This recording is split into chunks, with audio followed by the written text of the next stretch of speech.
That's you. Hello. Here we go.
Good evening, Lewis, to the season finale of Irrational Fear for the beginning of 2023. Hey, RIP to the longest running Australian podcast in history.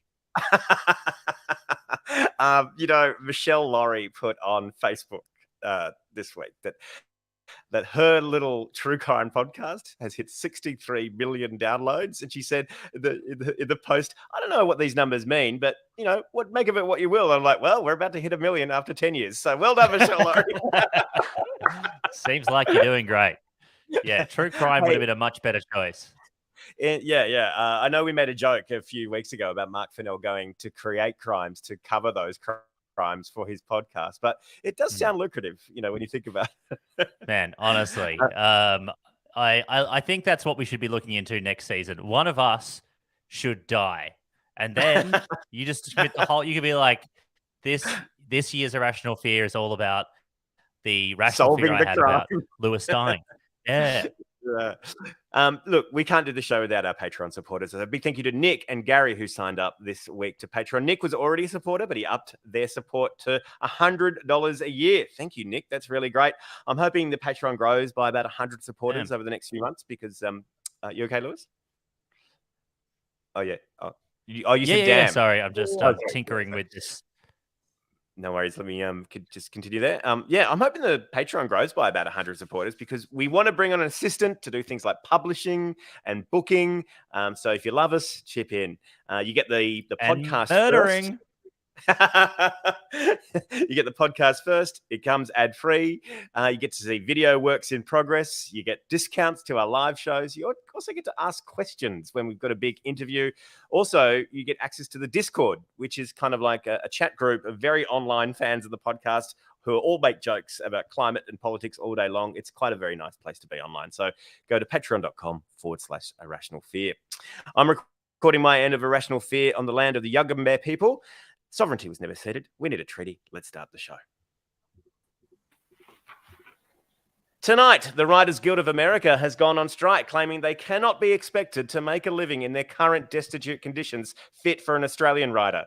And Russia alleges that the Ukraine tried to assassinate Vladimir Putin after drones attacked his residence at the Kremlin. Putin says this time it's personal.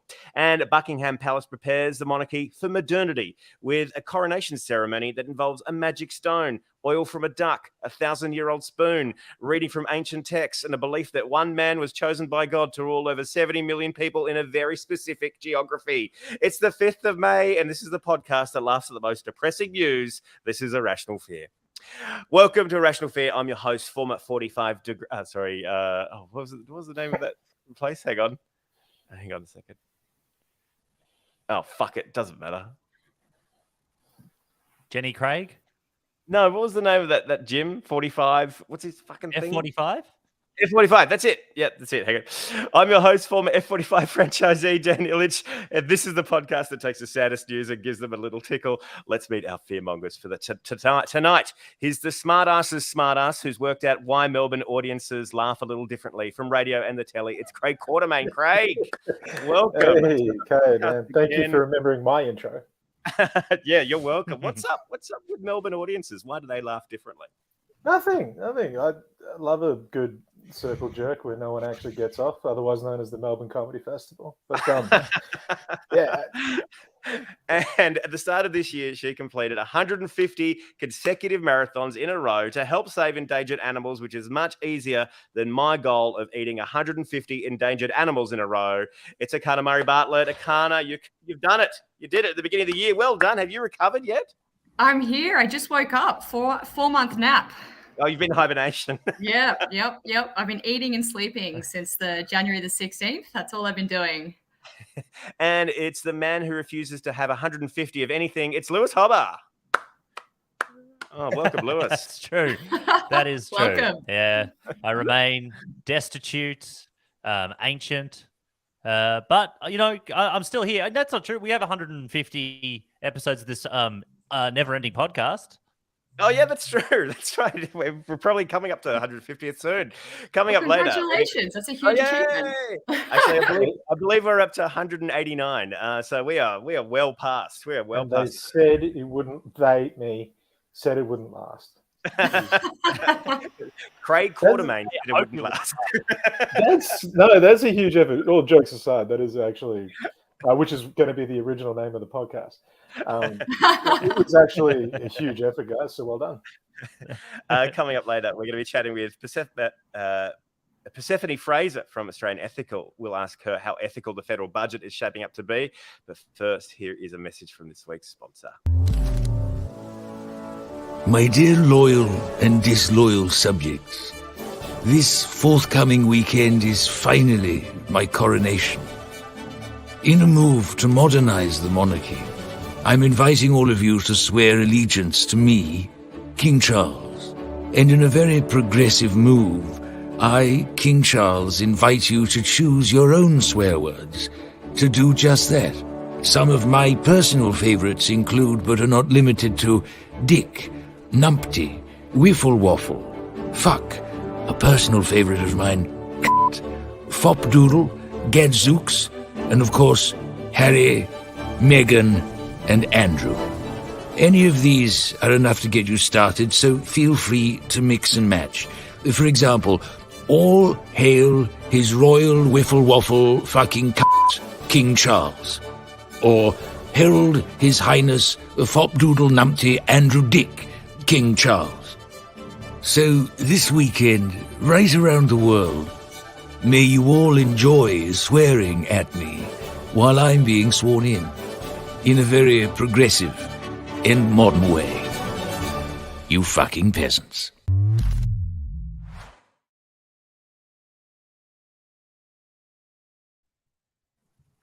Yes, well done. Thank you, Prince Charles. Oh, fuck, King Charles. So nice to have your company.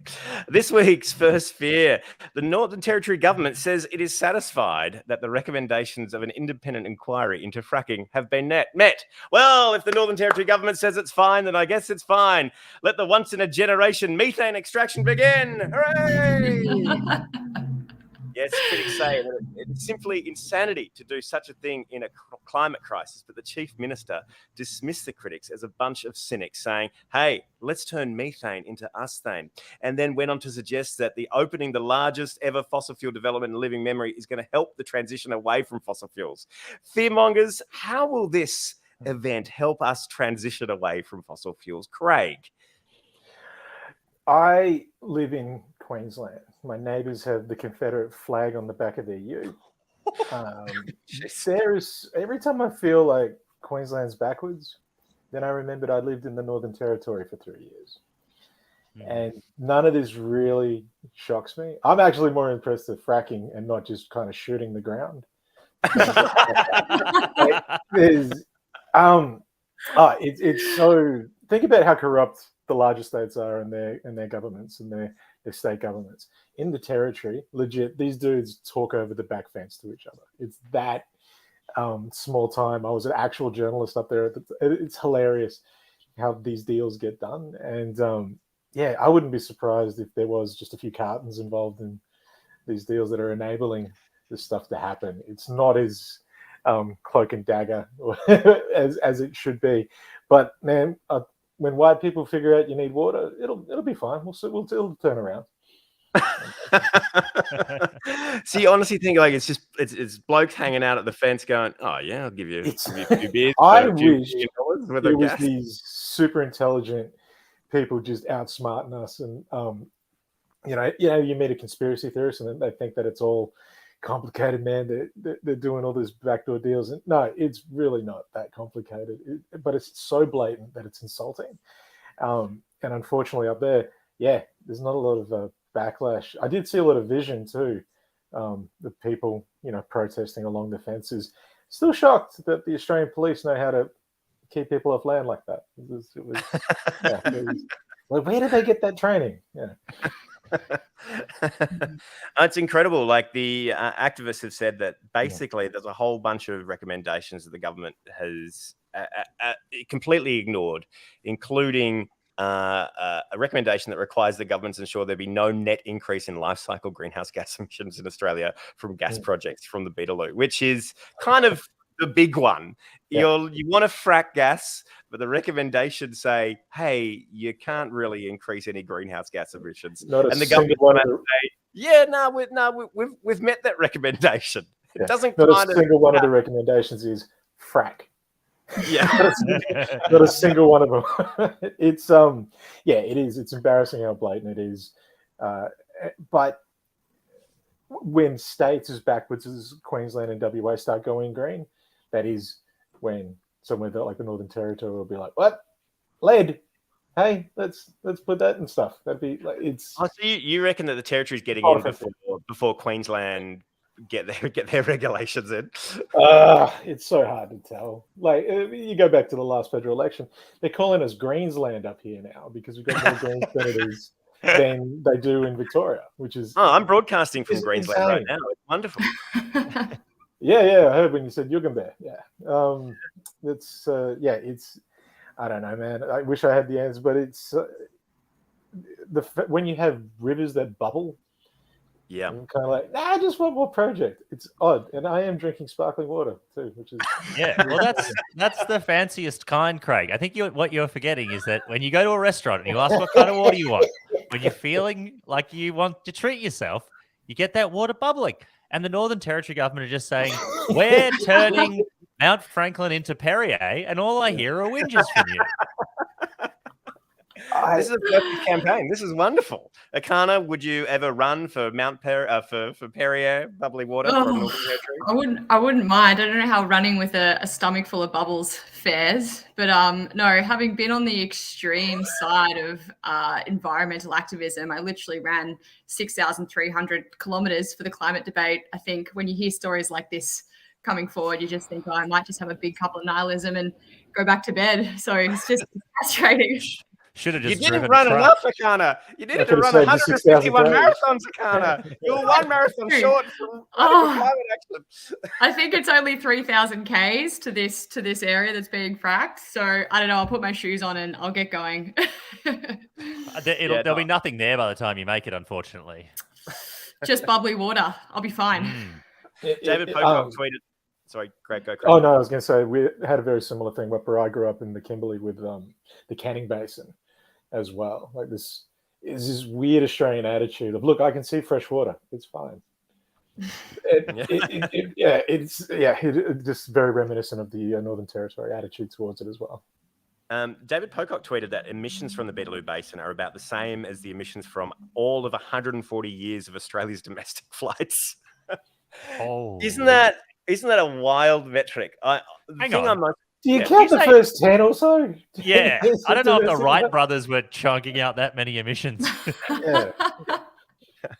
Well, the Wright brothers, they were in a different market, weren't they? They weren't in Australia's domestic flights.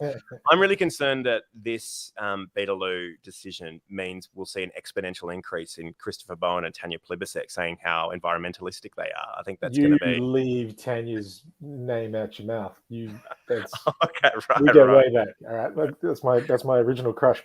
Just don't tell me she's evil, Dan. I need some good politicians in my world, and Tanya was top of the list. But you're right. I drive past her office many days, and so do I. No.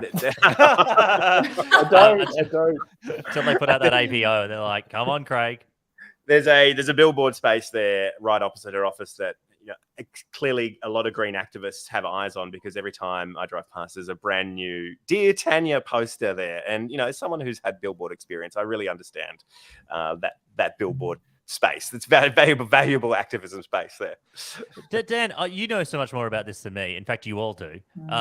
Does the federal government have any, can the federal government stop this from happening? Or is this a state government decision? Well, the federal government basically runs the territory because it's a territory. So they're just letting it happen. That's the thing, Okay. Craig might know more on that. I only know because I'm doing this for Craig. I'm just trying to give Tanya an out here. Well, yeah. Well, that's the thing with a lot of, like you said, the territory. They don't have their own self-governance, and so this is a federal fuck up, and it's not unlike. But it's like when the intervention happened. You know whose fault it is, but then everybody can actually just palm it off and say, "Oh no, it's not our decision. That's theirs," and it's just this horrible. But it's considered such a small market. This gas company is obviously paying the right people to not be halted. It's just not, and it's just not causing. Somebody tried to mine for coal seam gas in Margaret River under a bunch of vineyards maybe 10 years ago. Guess what happened to that? There was enough. The right people were able to stop it. And have you considered planting some wine in the Beetaloo Basin? I tried some Queensland wine. I did. I ain't having none from the bloody NT, bloody wine. That's well. This week's second fear, the vape debate. Mark Butler, Health Minister, is cracking down on vapes. Some say it's a political decision, claiming that the minister is in the pocket of Big Dork and is running a very real risk of getting a wedgie from the cool lobby. Under the new regulation, vapes are going to need a prescription. They're going to be sold in a pharmacy. They're going to have pharmaceutical-like packaging. Certain flavours and colours will be banned. All single-use vapes will also be banned. Fearmongers, what do you think about these new vape regulations, Erchana? I think as a non-smoker, this world really fascinates me. I didn't actually realize you could get so many flavors. So I can 100% see why we have a youth substance abuse issue, because you can get strawberry, custard, raspberry, vanilla. I think personally, though, I'd 100% go with like the minty fresh flavor. It saves you that real scary moment when you're hidden away in your bedroom having a secret e-diary and you can hear your mum's car pull in the driveway and you just have to quickly, frantically find a Tic Tac and wave the smoke out the window. When your mum comes in and says, "Why does it smell like Listerine in here?" Yeah, you don't have to worry about that. It's just this beautiful air freshener flavor. No, full disclosure though, I was not really trendy enough in high school to get onto the cigarette trend. The only trend I really got behind was one that probably should face the same regulatory treatment as vaping's getting now, and that was saying yes every time Macca's asked me if I wanted to supersize my Big Mac meal. So I don't know if it is healthier to have a vanilla custard vape or a kilo of fries and a liter of Coke. So I think it needs to be done. I think personally having a generation of teenagers or even younger, I hear it's an issue in primary schools, addicted to nicotine, and I don't even know what else is in vapes. So I think it is something that needs to be cracked down on. So Lewis, we've previously openly mocked you on this podcast for your vaping. Are you currently stocking up on your favorite bubblegum flavor? Do you know because I'm not really vaping anymore. I went and saw a hypnotherapist and he got me off the vape train. Really? Wow. Yeah. So this was a. It's supposed to be supportive, so I tried not to giggle. Are you now? No, giggle away. What is your favorite flavor? Do you have a favorite, a go-to fave? I was mint all the way, nothing but mint from start to finish. I love having fresh breath. That's really for me. It was just a Gilla mint that I was horrendously addicted to. The last time they threatened to bring in these regulations, when they were like, "Oh, we're going to make a prescription," I did a huge buy up out of the States and I got a full shipment in. I stocked up. I was ready for the apocalypse. Yeah. And then my partner got pregnant, and we, very solemnly And you threw it went all down away. to the local primary school and And we made a killing. at lunchtime. Bought a house in Point Piper. It's the best decision I ever made. But no, this time I'm personally happy. Like I do. The less I can be tempted, the better for me personally.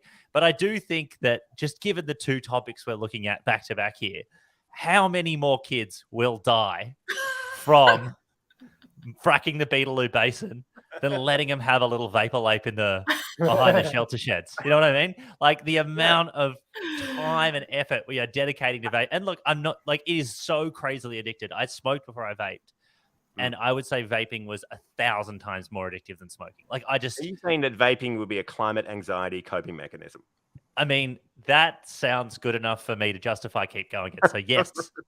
No, but like, all I mean is just like, how many kids are going to die? They're going to die from the climate crisis, the fires, the floods. Before the vape gets to them. Like, before the vape even touches the sides. Let them have a little fun. Let them have a good 10 years before this whole planet goes down the gurgler. Bubblegum fun. They'll get 5. They'll get 5. Sorry. Honestly, like unless they plan to become professional athletes in the next 5 years, let them vape. Are you excited about getting a prescription, Lewis, and getting your first vape from a pharmacist?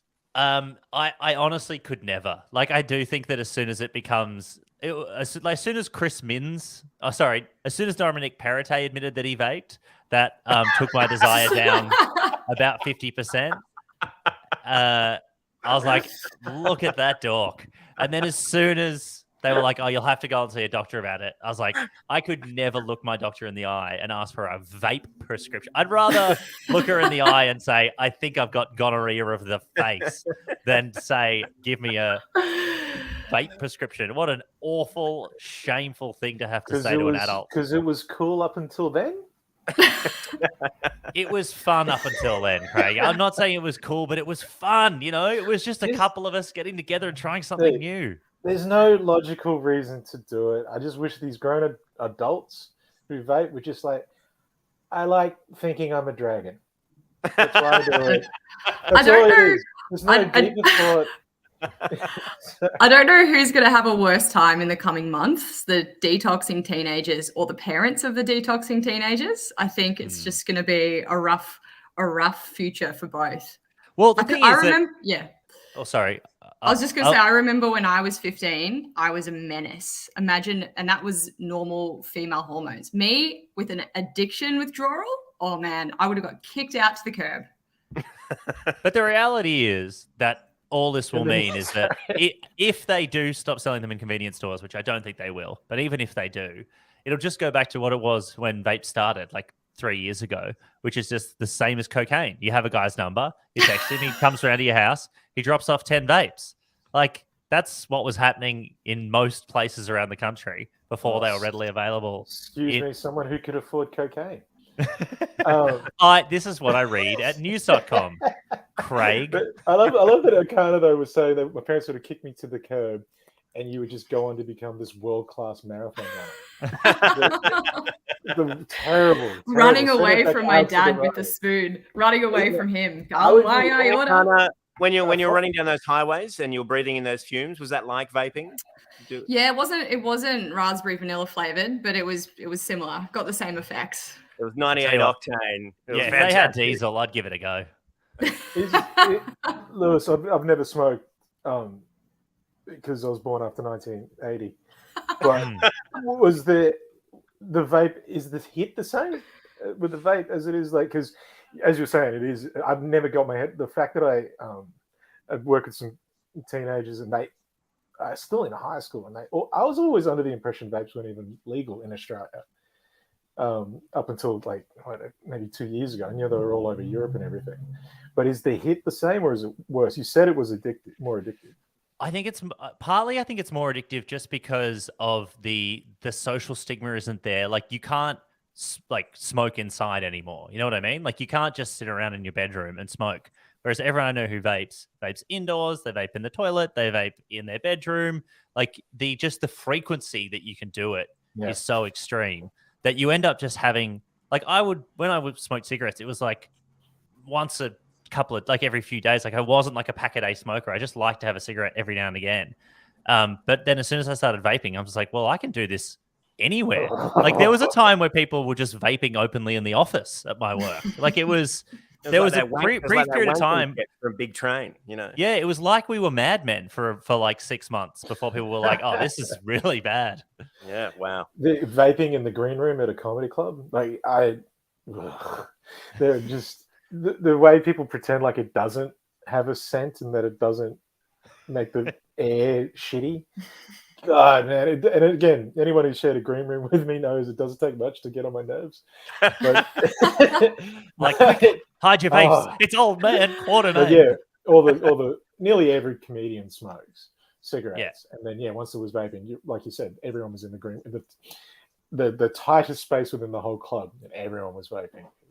It was like going back in time. If you have anxiety, there's a 99% chance you vape. Right. I mean, it would have, and it doesn't help. It makes it significantly worse. In such a small room, it would have looked like one of those great COVID simulations they have on the news, where COVID's kind of catching. Well, unfortunately, a lot of comedians don't believe that happened either. This week's third fear. It's all over. AI is now in charge. A Google AI developer has left the company this week so he can talk publicly about how the computers are going to destroy us all, and we don't have much choice about it. He's done a bunch of press over the last few days saying that AI is soon going to be smarter than us, and when it is, we are, well, fucked. Fearmongers, does it concern you at all that AI is going to be smarter than us? Erchana? I have a question. Yeah. What's going to kill us first off the back of our last two? The lackluster concern for greenhouse gas emissions. Or Google Assistant. Yeah. Exactly. Yeah, Lewis.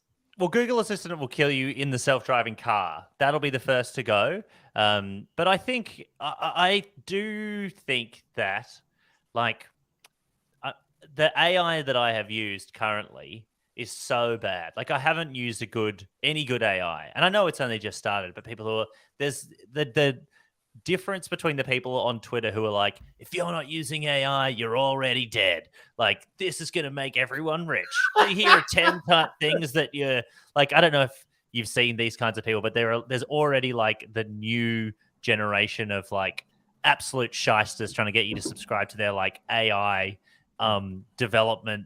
Anyway, it's just like, it's the new NFT. Like, it's a new crypto. It's just a new way for idiots to take money from other idiots. But like, I'm sure that at some point AI will be amazing, and I'm sure there are things it will help with. But like, even with the writer's strike at the moment, people are like, yeah, well, hey, good luck with your strike. AI can already write your scripts.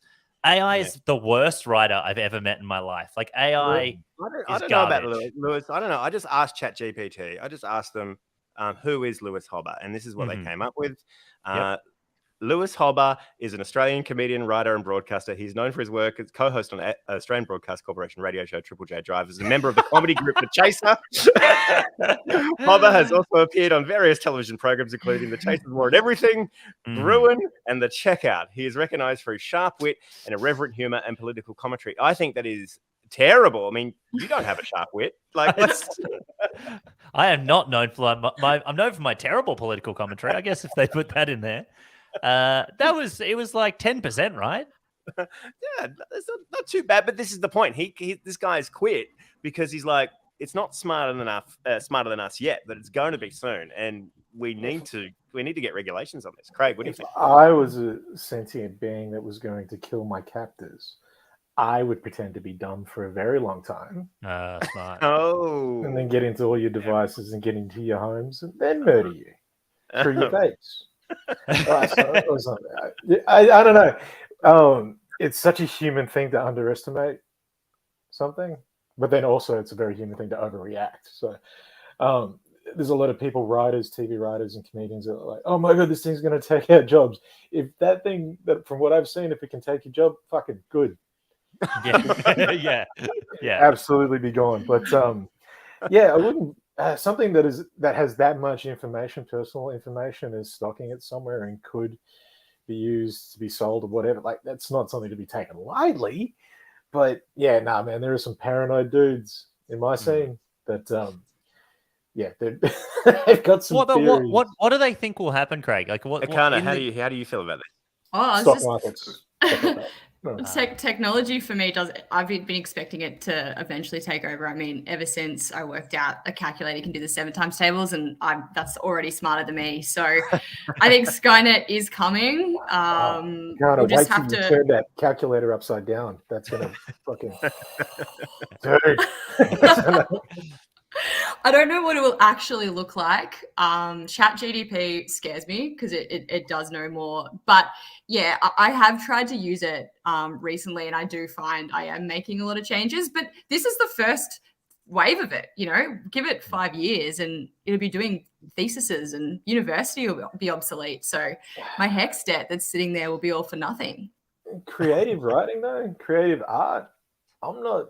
I don't know. Maybe I am being too confident. I just yeah, I don't see it being a threat to actual not even genius, but even just some form of talent.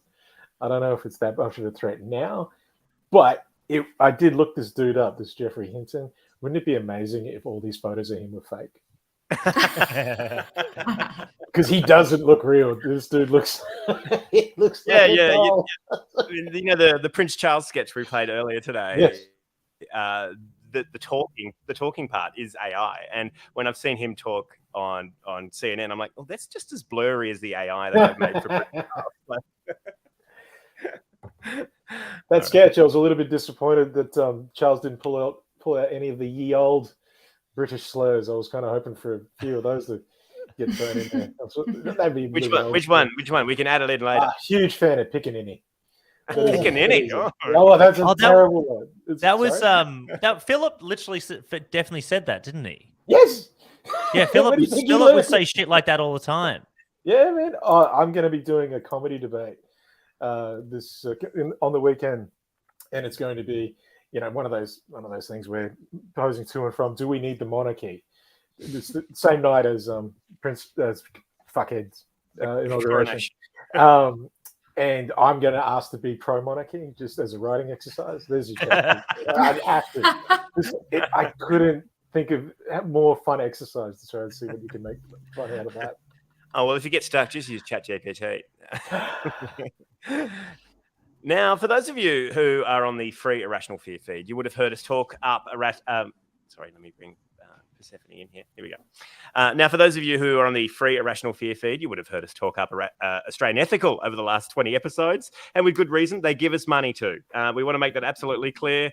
Lewis and I don't go around talking about superannuation companies for fun, but we can understand why some people would want to. It can be quite fun.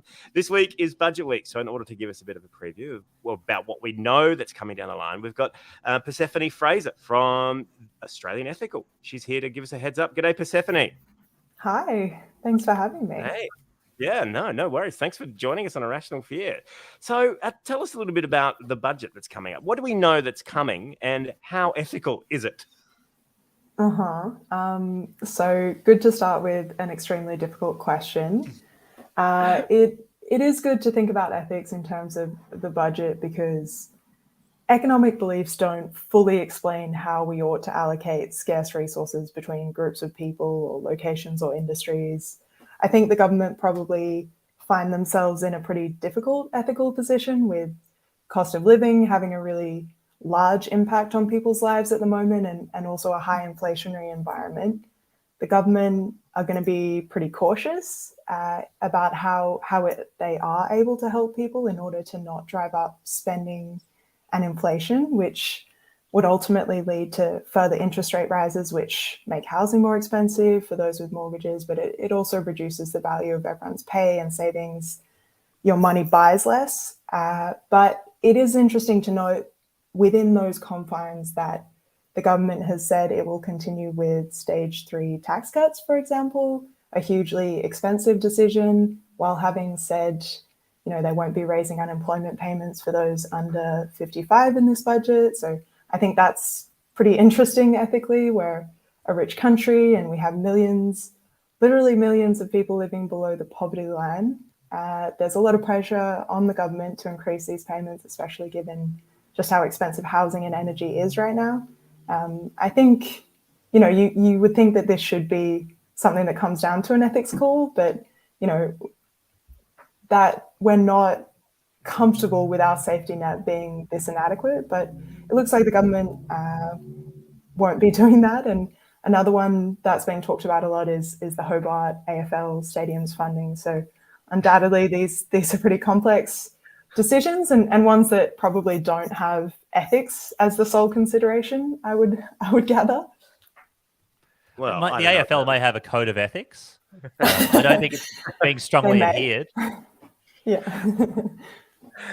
No, it's strange to hear that the JobKeeper is going to be kind of increased job seeker is going to be increased for older people, which is kind of a weird sweetener. It's like, well, we can give it to a bunch of people who are close to retirement age because they won't need it in a few years.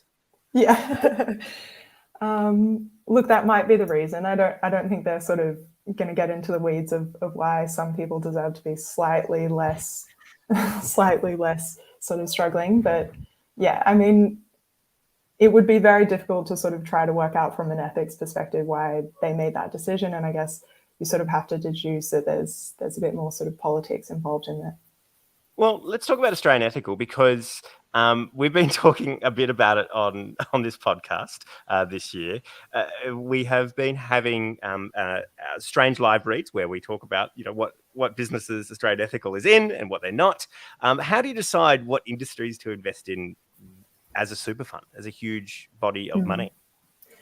Yeah, it's a really good question. It is a complex one. So I mean, I don't know if you get into this, but we were founded with an ethical charter. So that basically tells us what to view as positive and seek out investments in. So those are sort of high-level values that talk to things like the preservation of endangered ecosystems, the alleviation of poverty, the dignity and well-being of non-human animals. So there's sort of a list of these really positive elements that speak to high-level goods, and they do broadly align with the UN Sustainable Development Goals, which people might be familiar with.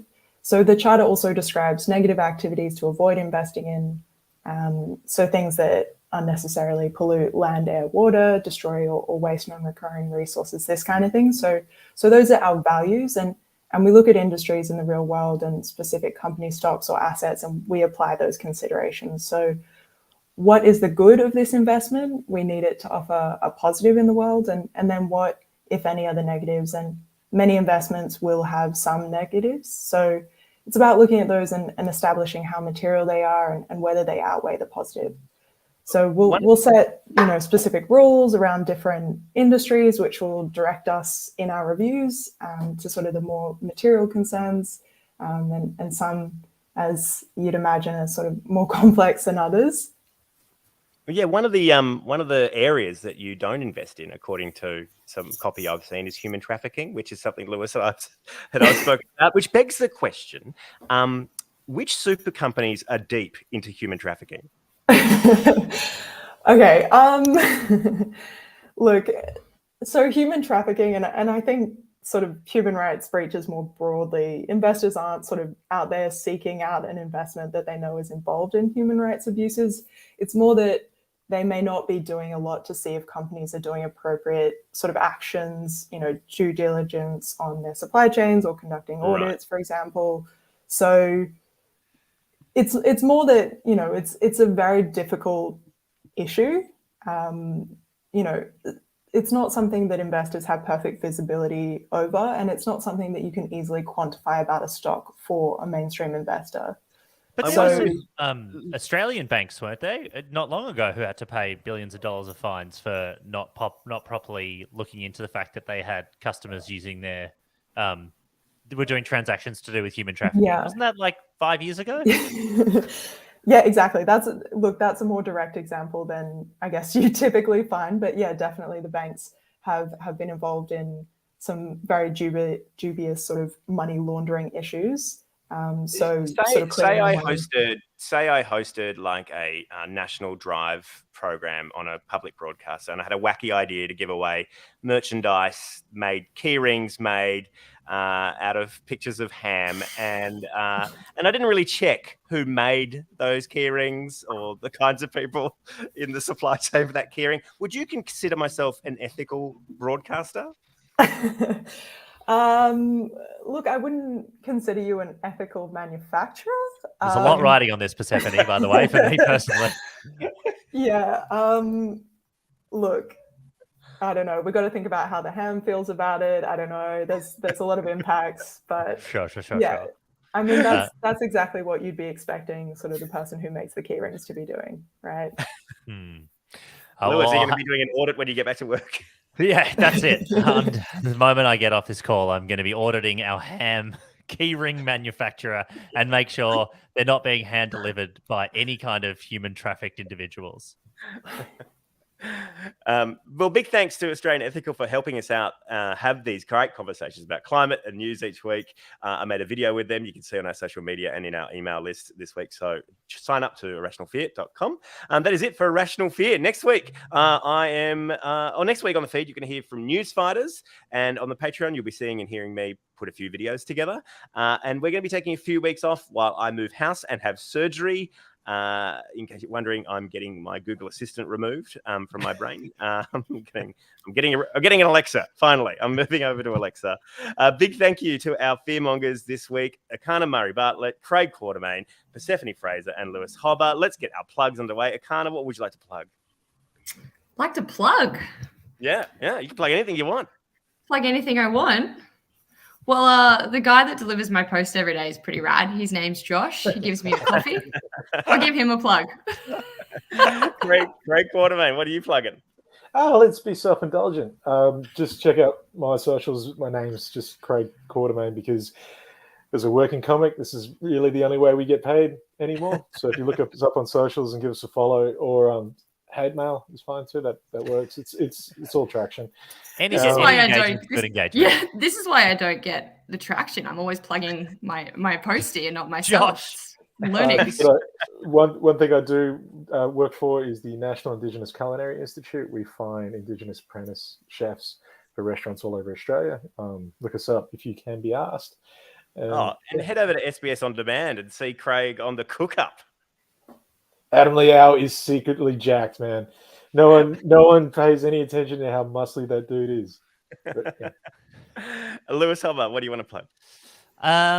Nothing yet. I'll have something fun to plug when we return, but for the moment, nothing but that.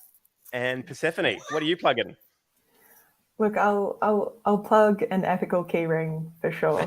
Let's get that going. Big thanks to Road Mics, Australian Ethical, our Patreon supporters. Shout out to Rupert Dagas for the incredible King Charles impression at the start of the show, as well as Jacob Round on the Teppanyaki timeline. Next week is News Fighters. We'll be back in June. Until then, there's always something to be scared of. Good night. Thanks, everyone. That was great fun. Send me your audio. That'll be terrific. Not a problem. I will. Right. Thank you so